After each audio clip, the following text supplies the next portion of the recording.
All right. Well, good evening, everybody. Kevin Crouch here with South Metro Weather, back with another update on strong storms in our area. Man, this has been a very persistent pattern across our area. We have seen a number of these storms already. Seems like it's just a one thing after another kind of pattern that we're in. Unfortunately, though, I think the rain may be ready to stop soon, and we might just have the hot temperatures. Behind me here, though, on the radar, you see this storm in western Navarro County. This has been very persistent. I mean, you can see it's just been sitting on the river here, but as we zoom this in a little bit, you can see that this storm has strengthened noticeably. You can see all the lightning strikes that are involved there. You can see the hail core here as well.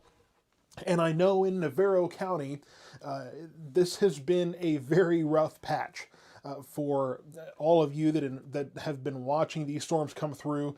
The strong winds, the large hail, all of that, very, very persistent in Navarro County over the last several days, last few weeks, really. And so I wanted to take the opportunity to kind of go through what we're looking at. First, we'll look at the hail, and it looks like in this last update, maybe the hail is subsiding a little bit. But north of Currens, there could be, I would say, maybe some penny-sized hail. Yeah, here's the latest update. Looks like the hail is subsiding a little bit.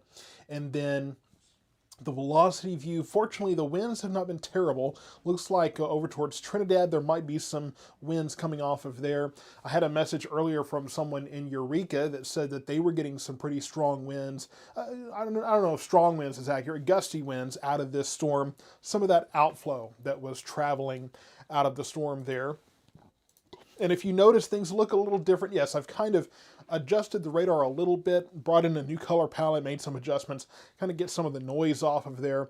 I think it looks pretty good. The other thing we have going on right now is two outflow boundaries that continue on westward across our area. You can see a few of those showers and thunderstorms that popped up in eastern Ellis County there. Didn't really do much. There wasn't really a lot there. I think the air is still kind of worked over from that storm earlier today that went through. So not much to work with there in Ellis County. And of course, Ellis County was released from the severe thunderstorm watch, but that watch does continue for Navarro County until 10 p.m. I don't think that Navarro County will be a part of that watch that much longer. I think once this storm either exits or more likely rains itself out over the next few minutes, I think that Navarro County will probably be released from that watch as well. So the good news is this storm is weakening. Now, we saw it weaken earlier, and it cycled back up and strengthened again. So I can't guarantee that this storm is going to be gone. It very well could stick around. And if we zoom in again, you can see that the pink is gone there, but we have seen this before already once today. We've seen this one weaken and then it strengthened up again. So we'll just have to keep an eye on that overall. Now, when it comes to the bigger picture here, I want to bring your attention to something else, and we'll look at a different radar view here. There's a few things in West Texas to look at. First, there's all of these storms west of Abilene, and then up in the Panhandle from Lubbock on towards Plainview there, south of Amarillo, we have these storms. And we've been talking about this flow that has been bringing the activity from the Panhandle across from Wichita Falls to Graham and then down into North Texas. At least that's what it was supposed to do. The last couple of nights, though, that hasn't actually happened. We haven't seen those storms materialize here. They would make it to about Wichita Falls or Graham, maybe even towards maybe Young and Wise County, and then just fall apart and not even make it here.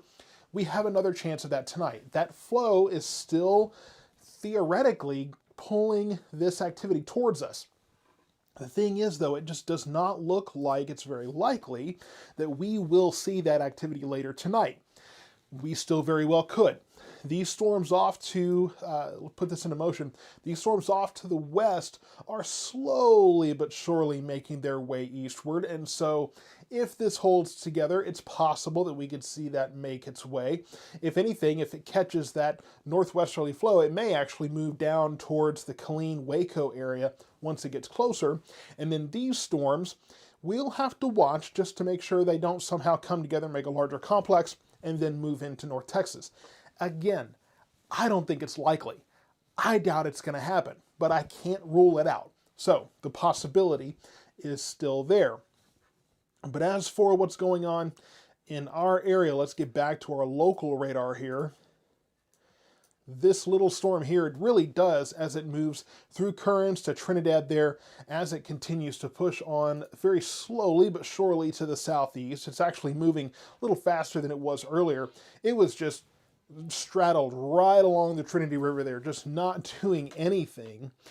It was quite the annoyance, I think, for some people there. Really caused some flooding issues along the river there too. But as it continues on to the east, we will be monitoring this just to make sure it doesn't cycle upward again. But the good news is that this storm does look like it is weakening, and it looks like that is a real weakening trend. It's still there, still has some of those darker pictures, and we'll keep an eye on it for you, but there's really not much happening at the moment.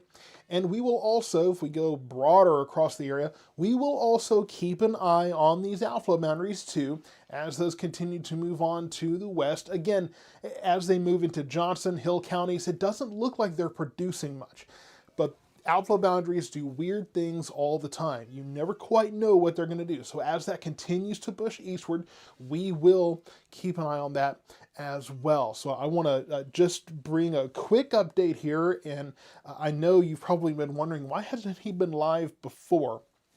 Well, for one, I went live to cover this storm here in Navarro County, and then as soon as apparently the live button was the trick, and it immediately started to kill it.